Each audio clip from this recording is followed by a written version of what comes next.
Você sabe o que caracteriza um imóvel como sendo um imóvel de luxo, de alto padrão? Para falar desse assunto, a gente vai conversar com a Cecília Zon, que ela é CEO da Invite Incorporações.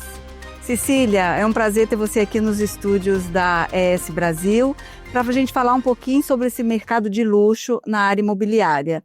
Não tem tempo ruim para imóvel de alto padrão, né, Cecília? Então, primeiro eu que agradeço, né? Muito bom estar aqui com você. Fiquei super feliz, né, de saber que você que está aí me entrevistando. Agradeço a oportunidade. O ano passado foi o ano histórico, né, dos imóveis de luxo no país.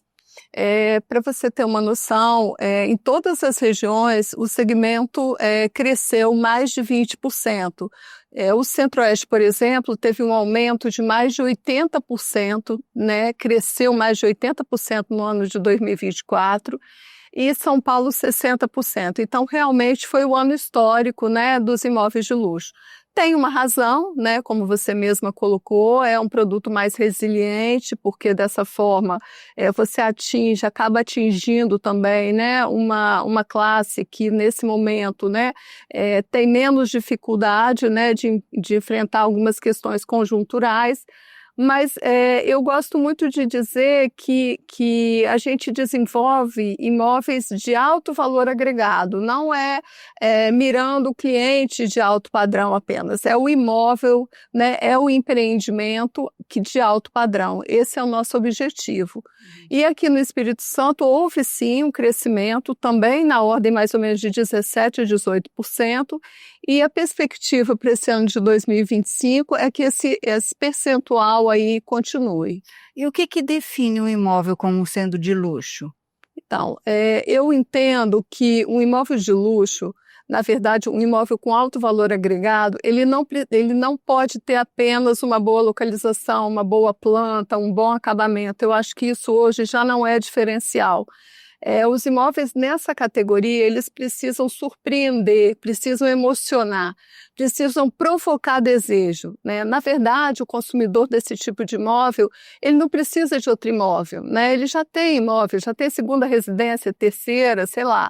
Então, é algo que para ele faça realmente, desperte nele algum desejo e que possa emocioná-lo, impulsionando a essa compra. Então, aí tem um desafio, né, que é o desenvolvimento dos conceitos imobiliários, que é onde a nossa empresa Invite está focada.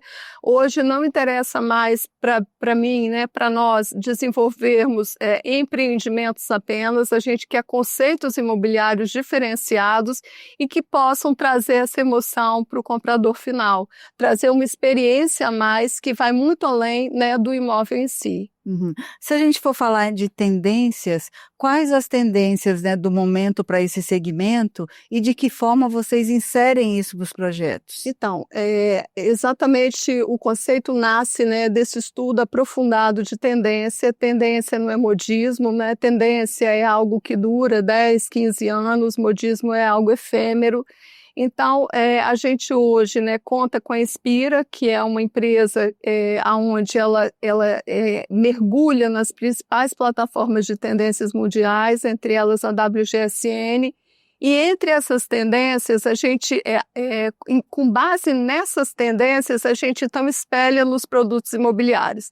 Entre as tendências, eu vou citar algumas, como, por exemplo, a questão do localismo, né? Diante da pandemia, a impossibilidade da gente olhar mais adiante, né? Passou-se a se olhar o entorno, quem estava perto, e com isso se valorizar muito aquilo que é local, né? Aquilo que é regional, aquilo que é cultural, né? daquela sua região.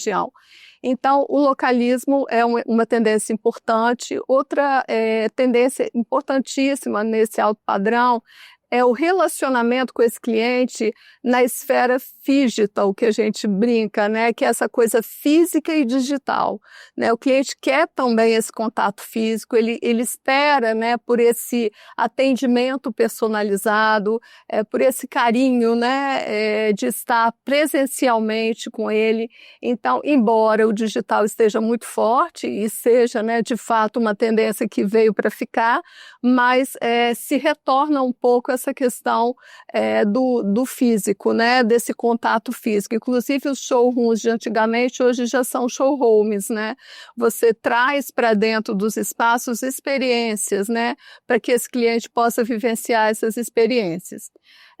E aí, entre outras tendências, também veio uma valorização muito forte da questão do bem-estar. Isso também é fruto da pandemia, né? Porque se entendeu que a gente precisava desse autocuidado, né? E isso vai muito além da questão física, passa também pelas questões emocionais, né? Pelo tempo, a valorização do tempo, o tempo de lazer, o tempo da família. Então, isso também vem muito forte. E outro ponto que é bem relevante é a questão de que, com o fim da pandemia, esse segmento passou a viajar muito mais. Nós tivemos um crescimento de mais de 40% no segmento de viagens. Porém, ao mesmo tempo que houve esse desejo de viajar, esse desejo ficou um pouco modificado com a questão do apego ao lar, que veio também da pandemia.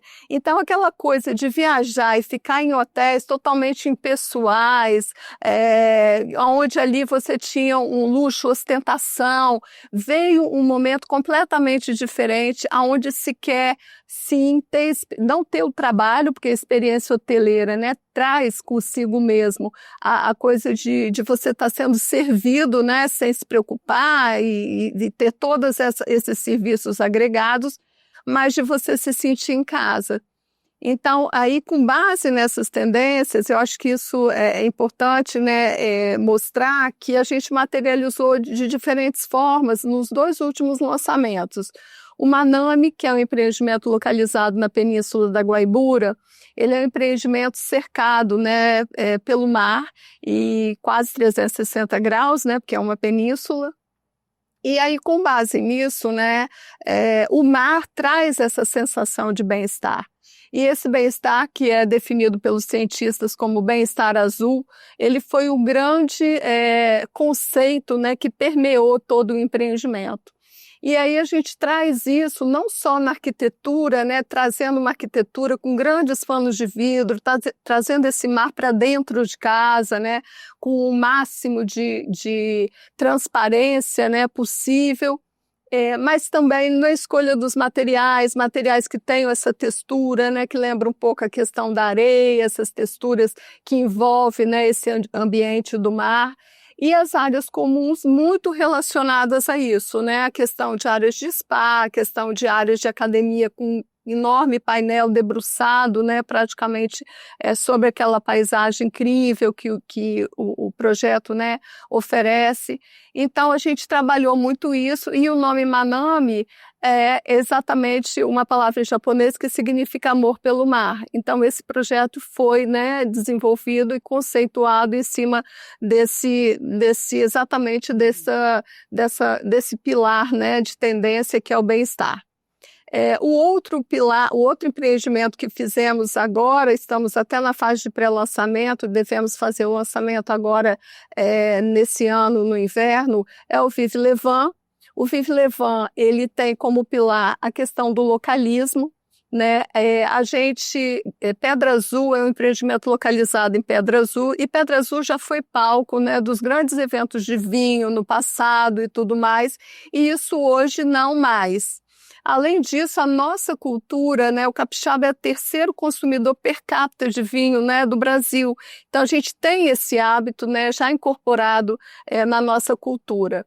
E aí nós desenvolvemos esse projeto todo baseado, né, e voltado para atender esse ecossistema do vinho. Então, a gente tem as áreas de confraria, tem o tasting room, tem adegas, e tudo isso, áreas de piquenique, além de uma área voltada para plantação mesmo de uva, não para produção de vinho no local, mas para que você tenha ali a experiência, né, de ver como é plantado, qual o tipo de uva, enfim, levando tudo isso.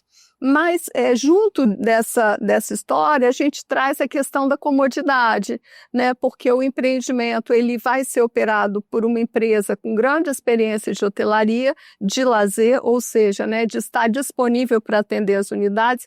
Então, quem compra tem lá a limpeza da unidade, né, feita 2 vezes na semana, troca de roupa de cama toda semana, todos os serviços de restaurante, agregados, fora a questão de manutenção, porque todo mundo quer o bom de você estar em casa, o conforto, né? Mas não quer se preocupar, né? Que é uma grande preocupação para quem tem segunda ou terceira residência, onde você ali tem algumas dificuldades locais. Esse empreendimento está em fase de pré-lançamento? Esse empreendimento está em fase de pré-lançamento. A gente está, inclusive, com essa... São em 2 fases. A primeira fase a gente já está bastante avançado aí na comercialização.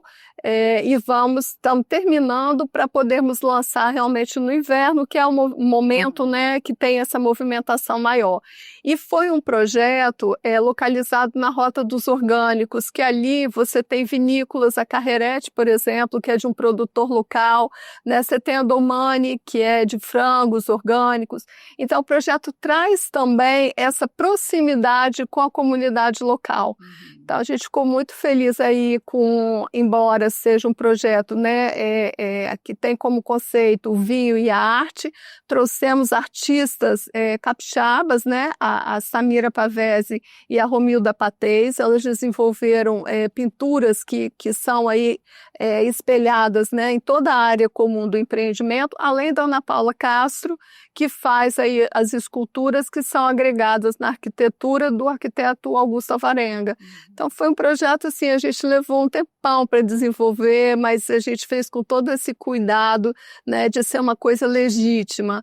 Eu costumo dizer que a questão do conceito, ela não pode ficar num discurso de marketing, ela tem que ser real, e para ser real ela tem que estar espelhada, incorporada no produto. O marketing também espelha o conceito, não tenha dúvida, né? Porque os nossos produtos têm cheiro, a gente desenvolve um cheiro personalizado para cada projeto, e toda a linguagem de comunicação também, né, é baseada no conceito, mas eu acho que não é isso que perpetua, né? O que perpetua é o que está ali incorporado, né?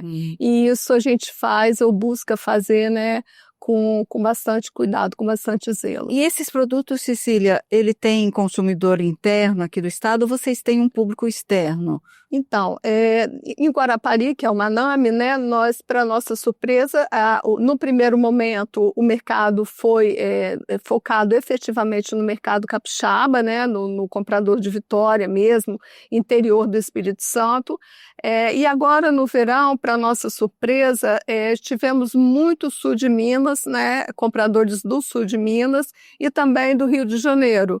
Então, assim, não é só... Tivemos até dos Estados Unidos, eu acho que na verdade, brasileiros, né, que moram lá. É um produto que realmente encanta, né? Teve um impacto, a gente fez alguns impulsionamentos, então tivemos venda até para brasileiro que mora no exterior, e que foi uma surpresa. Mas o grande público, a grande, né, maioria é realmente o capixaba. Já o Vive Levant, nesse primeiro momento, nós estamos muito focados também no público capixaba, mas principalmente Vitória, mas aí você já pega Cachoeiro, né? Aquela região ali do entorno de Pedra Azul, e também um pouco do sul de Minas, né? Aí essa proximidade também com aquela região. Mas o grande público ainda é o capixaba mesmo. E esse consumidor do produto de luxo, ele também mudou as exigências dele, ele também mudou o perfil, é um público mais jovem, é um público mais idoso? Então, o dinheiro muda de mão, né? Tem um público jovem aí extremamente capitalizado, né? Mas também tem uma outra forma de se relacionar com o imóvel, né? E aí entra uma coisa importante que, como eu te falei, o nosso produto é de alto padrão, mas não necessariamente você vai ter somente uma classe alta comprando o produto ou média alta, né? porque existem várias formas de comercialização. Por exemplo, um Smart Living, onde você tem um imóvel, né? Ele tem a escritura do imóvel, mas ele pode comprar o imóvel compartilhado entre 4 pessoas, onde ele vai ter, no Vive Levando, nós estamos com essa modalidade, onde ele compra uma semana e essa semana, todo mês, ele tem uma determinada semana para ele usar. Essa semana que ele não for usar, ele coloca num pool de locação gerenciado por essa operadora hoteleira. Isso faz com que o ticket de investimento, né, seja bem menor do que você comprar a unidade inteira, que é também o que a gente oferece. Quer dizer, isso é uma parte, né, do produto que tem esses imóveis em Smart Living. Mas uma modalidade diferente, né, de aquisição. Exato, inclusive porque essa classe mais nova, né, esse público mais jovem é mais racional. E aí ele acha, poxa, eu não vou fazer um investimento desse tamanho, eu prefiro ter uma semana aqui em Pedra Azul, porque eu não uso todo mês, e vou comprar uma outra unidade, vou fazer outra coisa com o meu dinheiro. Então a gente pega muito esse público muito mais racional. Mas eu acho que a grande mudança no segmento de luxo é essa questão o luxo hoje, ele continua sendo algo exclusivo, mas sem excluir. Eu acho que esse é a grande diferença, né, desse movimento em relação ao luxo, a tratar esse luxo. Esse luxo ostentação, isso já não faz nenhum sentido, né? É um luxo o tempo é um grande luxo, né? O momento de bem-estar, de estar com a família é um grande luxo, porque hoje a gente quase não tem esse tempo, e sempre contar, né, em agregar, né, em trazer para perto, né, tanta gente ali naquele entorno que além de tão gratificante, acaba agregando valor ainda mais para o produto, para o serviço que a gente oferece. Cecília, obrigada pela sua participação aqui na ES Brasil, falando um pouco mais para a gente sobre esse mercado de imóvel de alto padrão aqui no Espírito Santo. Obrigada a você, querida. Espero ter contribuído de alguma forma aí com a minha experiência, né, que são mais de 40 anos atuando aí no mercado imobiliário. Obrigada. Para saber mais sobre esse e outros assuntos, acesse o nosso site esbrasil.com.br.